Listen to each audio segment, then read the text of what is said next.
மக்கள் அனைவருக்கும் வணக்கம். வணக்கம். வணக்கம். ஆக்சுவலாக இப்போது சமீபத்தில் மிகப்பெரிய லெவலில் பேச்சு பொருளாக போயிட்டுருக்கிற ஒரு விஷயம் என்னென்னா, அது நீங்கள் பேசிகிட்டு இருக்கீங்களான்னு எனக்கு தெரில, பார்த்துட்ருக்கீங்களான்னு எனக்கு தெரில, நியூஸ்லேயும் பெரிய லெவலில் படக்கூடிய ஒரு செய்தியான்னு எனக்கு தெரில. ஆனால் மிகப்பெரிய லெவலில் கிட்டத்தட்ட இன்னும் 2 நாட்கள் ஆயிடுச்சுன்னு வைங்களேன், 100 நாள் போராட்டம். அதாவது வந்து தூய்மை பணியாளர்கள், அதாவது சானிட்டரி ஒர்க்கர்ஸோட மிகப்பெரிய லெவல் ப்ரொட்டஸ்ட்.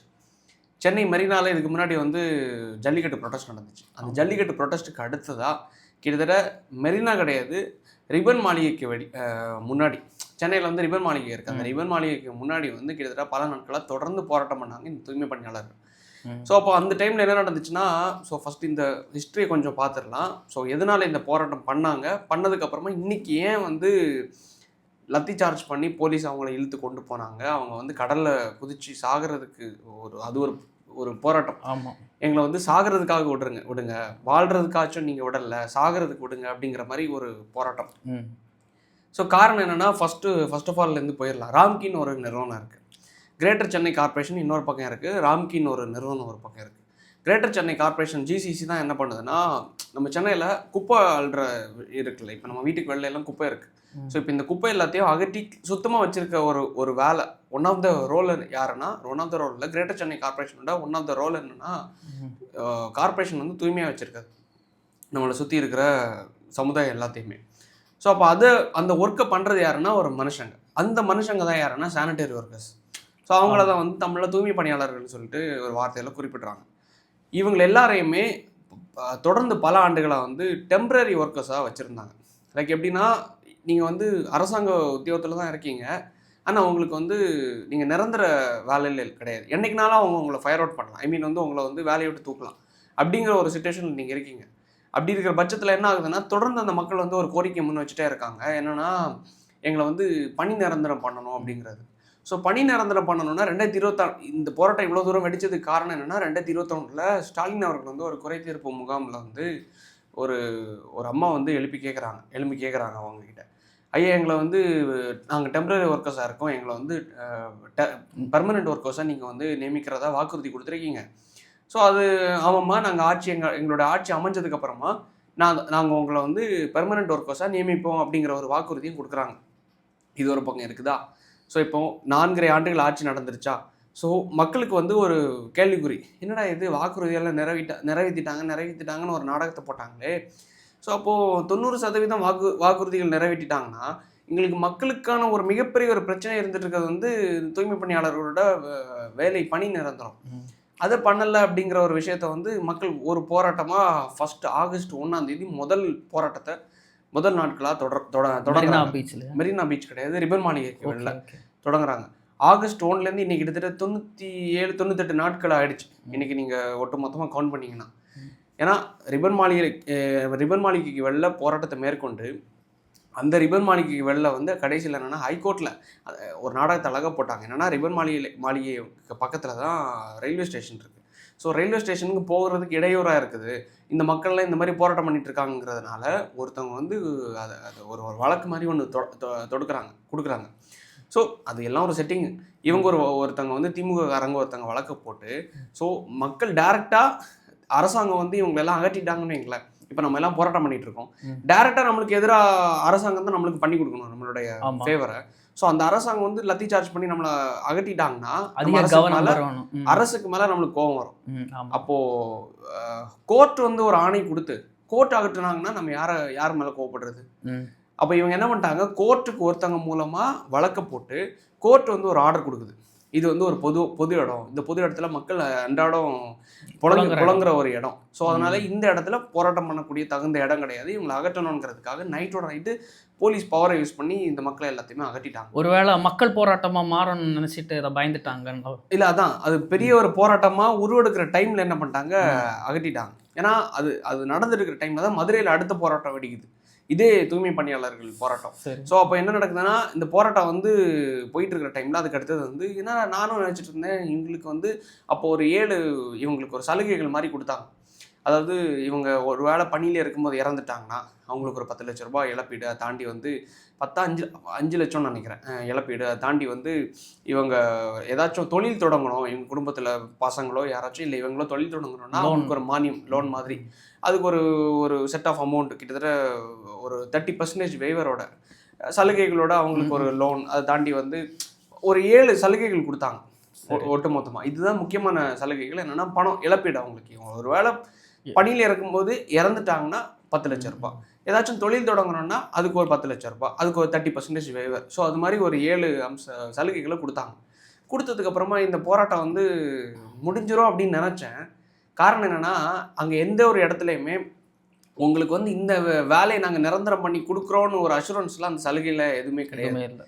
ஜஸ்ட்டு நீங்கள் டெம்பரரி தான், ஆனால் உங்களுக்கு கொடுக்குறோம் கொஞ்சம் அஷூரன்ஸ். எதுக்காகனா இங்கே ராம்கி கிட்ட பணத்தை வாங்கிட்டு அங்கே கான்ட்ராக்ட் சைன் பண்ணி கொடுத்தாச்சு. அங்கே கொடுத்தனால அவன் விடமாட்டான். ஏன்னா வந்து இந்த கான்ட்ராக்ட் எப்படி செயல்படும்னா, நான் வந்து தூய்மை பணியாளர்னு வைங்களேன், நான் குப்பாளுற தொழில், நான் வந்து குப்பாளுற வேலையை நான் பண்ணிகிட்டு இருக்கேன்னா நான் வந்து டெம்பரரியாக வேலை பார்த்துட்ருக்கேன். நான் வந்து எனக்கு வந்து கிட்டத்தட்ட 17,000 21,000 வரைக்கும் நான் சம்பளம் வாங்கிட்டு இருக்கேன். நான் வந்து தினமும் லீவ் போடாமல் கரெக்டாக என்னோட காய்ச்சலாக இருந்தாலும் சரி, எனக்கு உடம்பு என்ன இயலாமல் இருந்தாலும் சரி, நான் வந்து கரெக்டாக வேலை செஞ்சேன்னா எனக்கு வந்து 20,000 21,000 வரைக்கும் அதிகபட்சம் சம்பளம் நான் வாங்கிட்டு இருந்தேன். லைக் இந்த எக்ஸ்ட்ரா ஓட்டி மாதிரி பார்த்து என் குடும்பத்துக்கு சம்பாரிச்சிட்டு இருக்கேன். ஸோ அந்த டைமில் என்னை வந்து வேலையை விட்டு தூக்குறதுக்கான வாய்ப்புகள் வந்து அதிகம் இருக்குது. காரணம் நான் டெம்பரரி, பெர்மனன்ட் கிடையாது. இப்போ நான் தனியார்கிட்ட போயிட்டேன்னு வைங்களேன், என்னோட சம்பளத்தை அப்படியே குறைச்சிட்டான், 12,000 14,000 ரூபாய். ஸோ நான் அவங்ககிட்ட கேள்வியும் கேட்க முடியாது. கேள்வி கேட்டால் என்னை தூக்கிடுவான். அவனுக்கு மேன் பவர் ஹிந்திக்காரனே இருக்கான். அவன் 7,000 சம்பளத்துக்கு வேலை பார்ப்பான், 10,000 சம்பளத்துக்கு வேலை பார்ப்பான். ஸோ அவனுக்கு மேன் பவருங்கிறது ஒரு விஷயம் பொறுப்படுத்துறதுக்கு வேண்டி தேவையே கிடையாது. ரொம்ப ஏதாவது நம்ம கொஸ்டின் ரைஸ் பண்ணுறதுக்கு நம்மளால முடியாது. ஸோ அப்போ கவர்மெண்ட் என்ன பண்ணிட்டாங்க, இந்த குரூப் எல்லாத்தையுமே தனியார்கிட்ட அடமானம் வச்சுட்டாங்க. தனியார்கிட்ட அடமானம் வச்சதுக்கப்புறமா நம்மளால அவங்ககிட்ட கேள்வி கேட்க முடியாது. நம்ம அரசாங்கத்துக்கு கூட கேள்வி எழுப்பலாம், போராட்டம் பண்ணலாம். அவங்ககிட்ட கேள்வி எழுப்பணும்னா நம்மளுக்கு யூனியன் கிடையாது, ஒன்றும் கிடையாது. அவங்ககிட்ட நான் கேள்வி எழுப்பினேன்னா அவன் ஜஸ்ட் ஃபயர் அவுட் பண்ணிட்டு அவனுக்கு வேலை நடக்கணும். என்ன நடந்துச்சு, இந்த தூய்மை பணியாளர்கள் பிரச்சனை நடந்துட்டு இருக்கும்போது இந்த கிரேட்டர் சென்னை கார்பரேஷன் அதை தாண்டி இந்த இன்ஸ்டாகிராம், ட்விட்டர் ஹேண்டில்ஸ் எல்லாத்துலேயுமே ஒரு விஷயம் நல்லா பரவிட்டு இருந்துச்சு. இந்த வண்டிகள்லாம் இருக்குல்ல, ப்ரொக்ளைன் வண்டிகளை தாண்டி வந்து தூய்மை பணியாளர்கள் லைக் இயந்திரம் மாதிரி எல்லாத்தையும் எடுத்து குப்பைகள்லாம் எடுத்து கொண்டு போகிற வண்டிகள்லாம் இருக்குல்ல, இதெல்லாம் கரெக்டாக வேலை நடக்கிற மாதிரி ஃபோட்டோஸ் வீடியோஸ் அப்லோட் பண்ணிட்டு இருந்தாங்க. காரணம் என்னன்னா, நீ இல்லாமல் இருந்தாலும் இங்கே வேலை நடக்கும். உன் கோரிக்கை நிறைவேற்றலாம் இல்லை, நீ எங்கே வேணாலும் போராட்டம் பண்ணிக்கோ, நீ இல்லாமல் இருந்தாலும் இங்கே வேலை நடந்துட்டு இருக்கு, மக்கள் பாதிப்படையில்லை அப்படின்னா இவனை பொருட்படுத்தவே இல்லையே அரசாங்கம். ஸோ அப்படி இருக்க சுச்சுவேஷனில் அங்கே ஒரு 7 அம்சம் சலுகைகளை கொடுத்துட்டு அவங்க கண் துடைப்பு மாதிரி அவங்களுக்கு ஒரு ஏமாற்று வேலையை பண்ணிட்டு இந்த பக்கம் ராம்கி கொடுத்துட்டாங்க. மக்கள் ஸ்டில் நாட் சாட்டிஸ்ஃபைடு. ஸோ அந்த சுச்சுவேஷனில் தான் போராட்டத்தை திருப்பி மேற்கொண்டாங்க. என்னென்னா எங்களை வாழையூரில் என் காரணம் என்னென்னா 12,000, ஏன்னா ஒட்டு மொத்தமாக அது வந்து ஒரு சமுதாய மக்கள் வந்து அந்த வேலையை பண்ணிட்டு இருக்காங்க. அது இவங்களும் அதை தான் சொல்கிறாங்க, அது வந்து குறிப்பிட்ட ஒரு சமுதாயம், தாழ்த்தப்பட்ட மக்கள் வந்து வேலை பார்த்துட்டு இருக்காங்க அப்படிங்கிற மாதிரியே இவங்க ஒரு சமுதாயத்தை கட்டமைச்சு அந்த சமுதாய மக்கள் தான் இந்த வேலை பார்த்துட்டு இருக்காங்க. அதனால தான் அவங்க இலக்காரமாக அவங்களுக்கு வேலையை பெர்மனன்ட் பண்ணாம. ஸோ அதனால அவங்கள வந்து ரொம்ப அசால்ட்டாக ஹேண்டில் பண்ணுறாங்க, புரியுதுல்ல? ஸோ அப்படி இருக்கிற பட்சத்தில் அங்கேருந்து ஒரு ஊர்லேருந்து வந்த சாதனை படைச்சிட்டாங்கன்னு ஒரு பெண்மணி இப்போ வந்தாங்க கபடி போட்டியில். சரி, அதை தூக்கி வச்சு கொண்டாடினாங்க. நாங்கள் தான் திராவிட மாடல் தான் மிகப்பெரிய லெவலில் இவங்களுக்கு இது பண்ணும் அது பண்ணும் இது பண்ணும். அந்த பொண்ணு கதறிட்டு இருக்கு, எங்களுக்கு வந்து ஒரு மேட்ரு கூட கிடையாது, ஒரு அடிப்படை வசதி கூட கிடையாது. ஸோ அதையெல்லாம் மறைச்சிட்டாங்க, நாங்கள் தான் எல்லாம் பண்ணோன்னு கொண்டாடினாங்க. அதை விடுங்க. ஆனால் வந்து அந்த மக்களோட போராட்டம் கோரிக்கைகள் எதுவுமே நிறைவேற்றப்படல. ராம்கி கொடுக்கப்பட்டாச்சு, அவ்வளோதான். அந்த மக்கள் வந்து என்ன பண்ணிருக்காங்க, எங்களை வாழ்றதுக்கு நீங்கள் அவங்களுக்கு வேற சோர்ஸ் இல்லை. ஆமாம், இவ்வளோ டேஞ்சரஸான பணி அது. அதுதான் வாயுகள், பல விஷவாயுகள் எல்லாம் தாண்டி வந்து ஒருத்தர் வந்து காணிக்கிறாரு. என்னன்னா அது வந்து இன்எலிஜிபிள்னு சொல்லிட்டு நிறைய பேரை ஃபயர் அவுட் பண்ணிடுவாங்க. ஒருத்தர் வந்து என்னன்னா தண்ணின்னு சொல்லிட்டு ஒரு பாட்டில் எடுத்து கையில் பட்டுருச்சு, சரியா? அது பார்த்தா ஆசிட், கை அப்படியே வெந்துருச்சு. ஒரு வயசானவர், அவர் வந்து என்ன சொல்றாரு, தண்ணி நினைச்சு ஊத்துறப்பா பார்த்தா ஆசிடு, கடைசினா என்ன வேலையை விட்டு தூக்கிட்டாங்க. இதெல்லாம் இன்எலிஜிபிள் பர்சன் சொல்லிட்டு ஃபைண்ட் அவுட் பண்ணிடுவாங்க. அசோசியேஷன் கிடையாது, ஒன்றும் கிடையாது, தூக்கிடுவாங்க. பாவம், அவங்களுக்கு அதுக்குள்ள படிப்பறிவும் கொடுக்கல அரசாங்கம். அறிவு கொடுக்கறத தாண்டி அதனால தானே போராடுறாங்க, ஆமா. எங்களுக்கு எப்படியாச்சும் உள்ள வந்துடலாம் ஆமா, அப்படிங்கிறதுக்காக. ஆமா. அதை தாண்டி பல பிள்ளைங்கள்லாம் ஆமா. எங்க ஆயா வேலைக்கு போனாதான் எங்க வீட்டுக்கு சாப்பாடு.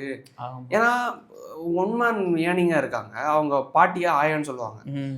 ஸோ அவங்க வந்து என்ன பண்ணுறாங்க, ஒரு இந்த வேலைக்கு போனதுக்கு மூலமாக ஒரு 20,000 சம்பளம் கிடைக்குது. அது மூலமாக வீட்டில் பிள்ளைங்கள அது ஒருத்தர் வந்து எனக்கு இன்ஸ்டாகிராமில் மெசேஜ் பண்ணாங்க, பிரதர் எங்கள் அம்மாவும் இந்த வேலையை பார்த்து தான் நான் இன்றைக்கி ஒரு ஹாஸ்பிட்டலில் ஹெட் நர்ஸாக வேலை பார்த்துட்ருக்கேன். ம். யாரோட பிள்ளையோ அவங்க வந்து தூய்மை பணியாளர்களாக ப்ரொமோட் பண்ணல. விசிக விடுதலை கட்சி தலைவர் வந்து திருமாவளவன் அவர்கள் சொல்கிறாரு, ம். இதை நம்ம ப்ரொமோட் பண்ணக்கூடாது. எதை ப்ரொமோட் பண்ணக்கூடாது, இவங்களை வந்து ம். பணி நிரந்தரத்துக்கு ப்ரொமோட் பண்ணக்கூடாது. ஏன்னா காரணம் என்னன்னா, இது கூட்டணி வந்து கட்சியில இருக்காரு வேற. கூட்டணி கட்சியில் இருக்காருல, அதனால ஜால்ரா போட்டு ஆகணும். ம். ஸோ அதனால வந்து இவங்க பணி நிரந்தரத்துக்கு ப்ரொமோட் பண்ணிட்டோம்னா ம். நாளைக்கு இவங்க வந்து இவங்களோட தலைமுறைகள் பின்னாடி வரவங்க எல்லாம் இதே பணிக்கு வந்துருவாங்களாம். எவ்வளோ ஒரு கேடுகட்ட ஆமா, ஆமா. பேச்சு. அவங்களுக்கு- அவனுக்கு இருக்கிற ஒரே சோர்ஸ் அதுதான். ஆமா. அவனுக்கு இருக்கிற ஒரே சோர்ஸ் அதுதான், அந்த சம்பளம் தான். ம். அவன் அதை வச்சுட்டு அவன் பிள்ளையும் திருப்பி இந்த குப்பாடுறதுக்காக கொண்டு வரல. ம். அதுலேருந்து சம்பாரிச்சு அவனை படிக்க வச்சு முன்னேறி அவன் ஏதோ ஹாஸ்பிட்டல்லையோ ஸ்கூல்லையோ காலேஜ்லேயோ ஏதோ ஒரு பெரிய ஒரு அரசு உத்தியோகத்திலேயோ அவன் வேலை பார்த்துட்டு இருக்கான். ஆமா. ஸோ அதுக்குள்ள வேலை இதை கொடுக்காம ம். நீ வந்து டெம்பரரியாவே வச்சுட்டு அவனை வந்து நீ இந்த அளவுக்கு போராட்டத்துக்கு என்ன சாகையாச்சும் விடுங்கடா அப்படிங்கிற மாதிரி கப்பல்ல ஏறி ம். அவங்க கடல்ல போய் ஆமா. அப்படியாவது குதிக்கிறதுக்காக கவனம் பெறணுமே மக்களுக்கு. எக்ஸ்ட்ரீமா போறாங்கன்னா ஆமா. கவன ஈர்ப்பு தான். ஆமா. இவ்வளவு நாள் தரையில இருந்து போராடி பார்த்தோம், நின்று போராடி பார்த்தோம், இப்போ குதிச்சு சாகர போராட்டத்தை மேற்கொள்ளும். ஏன்னா ஆமா. விவசாயிகள் வந்து டெல்லியில போராட்டம் பண்ணாங்க, ஆமா. ஆமா. எலி சாப்பிட்டு இந்த மாதிரி நிர்வாகம், அம்மனமா அரை உட்காந்து நிர்வாகம். போராட்டத்தை மேற்கொண்டாங்க. அந்த அளவுக்கு இவங்களை ஆளாக்கி குதிக்கிற அளவுக்கு சாகிற அளவுக்கு பண்ணியிருக்காங்கன்னா, ம். அவங்க ஒரு அம்மா சொல்றாங்க, எங்களை நாயா கூட மதிக்கல இந்த திமுக அரசாங்கம். ம். இழுத்து கொண்டு போறாங்க இவங்க. ம். அந்த அளவுக்கு நாயா கூட மதிக்கலன்னா அந்த மாதிரி தான் ஒரு அரசாங்கம் இருந்துட்டு இருக்குது. ஒரு ஒரு லட்சணம் எனக்கு அது ஏன்னா இந்த பார்க்க. அரசாங்கத்துக்கு வேலை என்னன்னா பணி நிரந்தரம் எல்லா வேலையெல்லாம் அரசாங்கம் வந்து மக்களுக்கு ஈக்குவலா ஷேர் பண்ணி அவங்களுக்கு பென்ஷன் ஸ்கீம்ஸ் எல்லாம் கொடுக்கறது தானே அரசாங்கத்தோட இல்ல கட்டமைப்பு. அதுல இதுல எந்த இவங்களே இதுவும் கமிஷன் வராது. வாங்கினா ராம்கி நிறுவனத்துக்கு ஒரு டெண்டரை கொடுத்து அவங்கள்ட்ட இருந்து கமிஷன் அடிக்க வேண்டியதுதான் இவங்க வேலை. ஆக்சுவலா இது பல ஜோன்ஸ் வந்து இது நம்ம திமுக மட்டும் குறை சொல்ல முடியாது. ஏன்னா அரசாங்கங்கள் பல என்னன்னா- காலங்களா இப்பதான் செஞ்சுட்டு இருக்கு. என்னன்னா இது வந்து தொடர்ந்து திமுக அதிமுக ஆட்சி பண்ணிட்டே இருந்தாங்கல்ல. ம். ஸோ இந்த ஆட்சி பண்ணிட்டே இருந்த காலகட்டத்தில் ஆரம்பத்தில் அதிமுக ஆட்சி காலகட்டத்தில் வந்து இந்த பணி நிரந்தரம் பண்ணுறேன்னு சொல்லிட்டு ஒரு ப்ராமிஸ் கொடுத்தாங்க. ம். ஆனால் அது நடக்கல. ஸோ சரி. ஜெயலலிதா மேலே இறக்குறாங்க, அதுக்கடுத்து எடப்பாடி அவர்கள் வர்றாங்க. வந்ததுக்கு அப்புறமா இந்த ப்ராமிஸ் நடக்காதனால தான் இவங்க அந்த ப்ராமிஸை கொடுக்குறாங்க. அப்போ நீ அதை பண்ணியிருக்கணும்ல. ஆமா. அப்ப ஏன்னா நீ இது வந்ததுக்கு அவங்க அப்புறம் அதை வேலை, இதையா பண்ணியிருக்கணும்ல. கான்சென்ட்ரேட் பண்ணுவாங்க. அவங்க அவங்களுக்கு கான்சென்ட்ரேட் பண்றது நாய் வளர்க்குறது, ரவுடி டைம்னு சொல்லிட்டு உதயநிதி ஸ்டாலின் அவர்கள் ஒரு நாயை கூட டைம் ஸ்பெண்ட் பண்றதுல கான்சென்ட்ரேட் பண்ண முடியுதுன்னா இந்த மக்கள் கிட்ட இது பண்ண முடியலன்னா ம். என்ன மாதிரி ஒரு அரசாங்கம்னு தெரியல. அதாவது பாமர மக்கள், அதுவும் நகரத்துல பாமர மக்கள் இந்த அளவுக்கு அவங்க வந்து இறங்கி ஒரு போராட்டத்தை மேற்கொள்றாங்கன்னா அது கூட ஒரு கண்டுகொள்ள முடியாத ஒரு அரசாங்கம் இருக்குதுன்னா இதை விட கேடுகிட்ட அரசாங்கம் ஒரு பார்க்க முடியுமா? இதான் திராவிட மாடலா? இதான் திராவிட மாடல். ஆக்சுவலாக நான் இதை வந்து நேற்று விஜய் அவர்கள் பேசும்போது ரொம்ப எதிர்பார்த்தேன். இதை பத்தி பேசுவார். ஆக்சுவலாக தூய்மை பணியாளர்கள் பிரச்சனையை பற்றி பேசுவார் அப்படின்னு.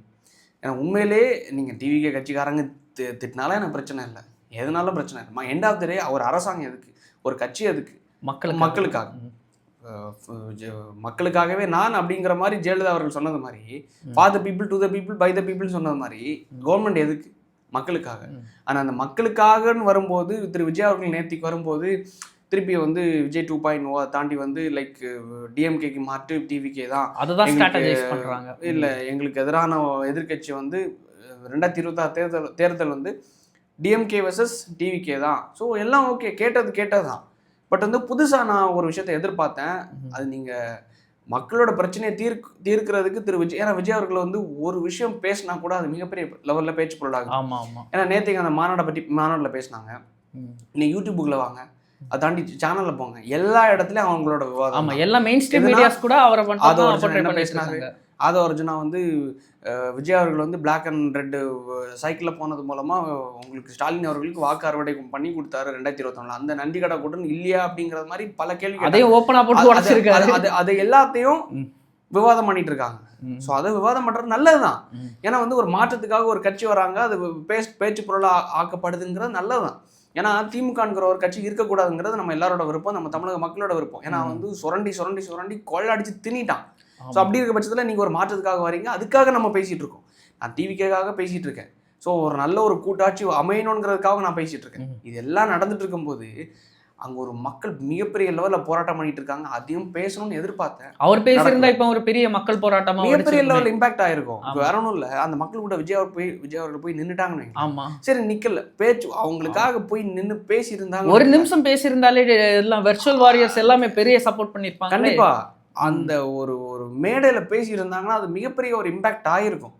ஸோ அட்லீஸ்ட் வர்ற காலத்துலேயாச்சும் பேசணும்னு நான் விரும்புகிறேன். காரணம் என்னன்னா 100 நாள் ஆயிடுச்சு, 100 நாள் ஆக போகுது, 96, 97, 98 நாள் ஆயிடுச்சு. அவங்க யாரு மேல நம்பிக்கையில இந்த 100 நாள் போராட்டம் பண்றாங்க? மக்கள் இதை கவனிப்பாங்க, மக்கள் போராட்டம் மாத்துவாங்க. வந்து தன்னோட உயிரையும் கொடுத்து போராட்டம் பண்றான்னா அது காரணம் என்னன்னா யாரோட கவனத்தையாச்சும் நம்ம ஈர்த்துறோமான்னு. இந்த பக்கம் சீமான் அவர்கள் பார்த்தா அவர் ஒரு பேட்டி கொடுத்துட்டு மரம் கடல் காட்டு அப்படிங்கிற மாதிரி ஒரு போராட்டத்தை மேற்கொண்டு போயிட்டாரு. இதுக்கு முன்னாடி வந்து தூய்மை பணியாளர்களுக்காகவும் பேசினாரு, இல்லன்னு சொல்லல. ஆனா இந்த முக்கியமான தருணத்துல இந்த தருணத்துல அவர் வந்து அது ஒரு ட்ராக் போயிட்டு இருக்கு. இந்த பக்கம் என்னன்னா ஸ்டாலின் அவர்கள் வந்து அங்க ரவுடி டைம்னு ஒன்று போயிட்டு இருக்கு. அவங்க வந்து பைசன் படம் பாக்குறதும் அதுக்கு ரிவ்யூ சொல்றதும் அங்க ஒரு கூட்டமா போயிட்டு இருக்கு. யாருமே இல்ல, அதிகாரத்துல இருக்கவனும் நம்மளை கண்டுக்கல, எதிர்கட்சியா இருக்கவங்களும் நம்மளை கண்டுக்கல. மாற்றுன்னு வரவங்களும் அவங்க மாற்றத்தை பத்தி தான் பேசுறாங்க தவிர மக்களை பத்தி பேசல. மக்களோட பிரச்சனையை கையில் எடுக்கணுங்கிறதுல டே 1ல இருந்து நானும் விரும்பிட்டு இருக்கேன். இவங்க வந்து டிவிக்கு கையில் எடுப்பாங்களா எடுக்க மாட்டாங்களா? ஸோ இது எடுத்திருந்தாங்கன்னா இது மக்களோட பிரச்சனை. ஏன்னா இவங்க எடுத்து பேசியிருந்தாங்கன்னு வைங்களேன், இந்த ஒட்டுமொத்த மக்களும் நாளைக்கு வந்து டிவிக்கு வாக்களிப்பாங்க. நான் கூட எடுக்கிற நிலைப்பாட்டுக்கு வாக்களிப்பாங்க. ஆமா, ஆனா சீமான் கூட இதை பத்தி பேசுவார் தான் நம்ம எதிர்பார்த்தோம். பட் இன்னைக்கு கூட சீமான் அவர்கள் ஒரு பிரஸ் மீட் கொடுத்தாங்க. ஒரு 40-45 நிமிஷம் நம்மளும் உட்காந்து பார்த்தோம். பிரஸ் மீட்ல என்னன்னா கம்ப்ளீட்டா என்னன்னா மரம், பால், அதாவது இதுக்கான மாட்டு என்ன, டாஸ்மாக்கான மாட்டு என்ன பால்.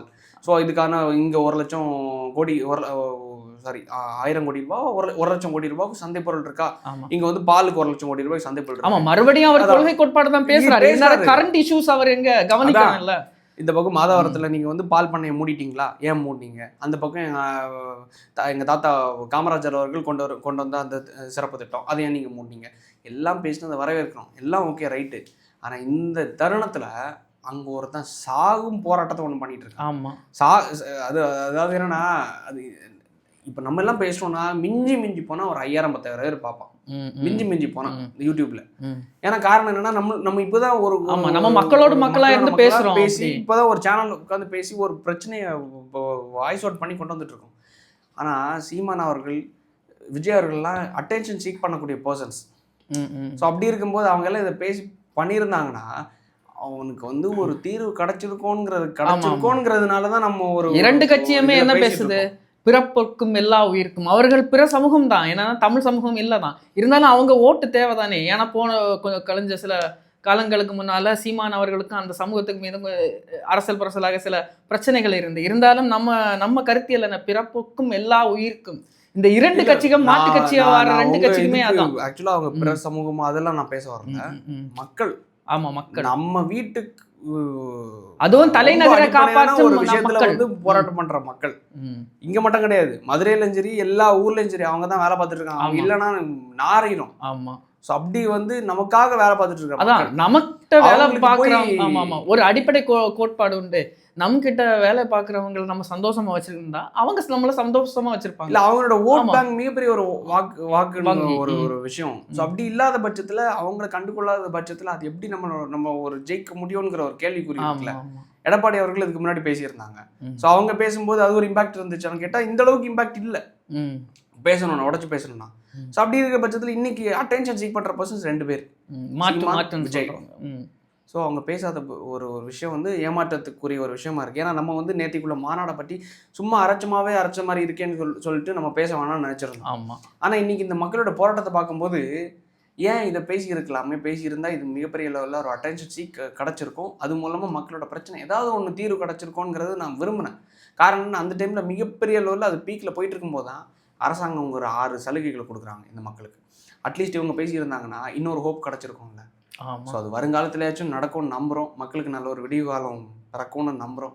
ஸோ இது மாதிரி ஏமாற்றங்கள் ஏற்படாதுங்கிறோம், தமிழக மக்களுக்கு ஏற்படாதுங்கிறோம் நம்புகிறோம். என்ன மிஞ்சி போனால் இன்னொரு 6 மாத காலகட்டம் தான். ஸோ பொறுத்திருந்து பார்க்கலாம். இருப்பினும் நம்ம இந்த விஜய் அவர்களும் சீமான் அவர்களும் கண்டிப்பாக இதில் முழுமையாக இறங்கணும், எதிர்கட்சியும் இதில் முழுமையாக இறங்கணும்னு நம்ம வேண்டுறோம். மக்கள் நல்லதே நடக்கும், நல்லதே நடக்கும். மக்கள் தான் கொண்டு போய் சேர்க்கணும். நன்றி, வணக்கம்.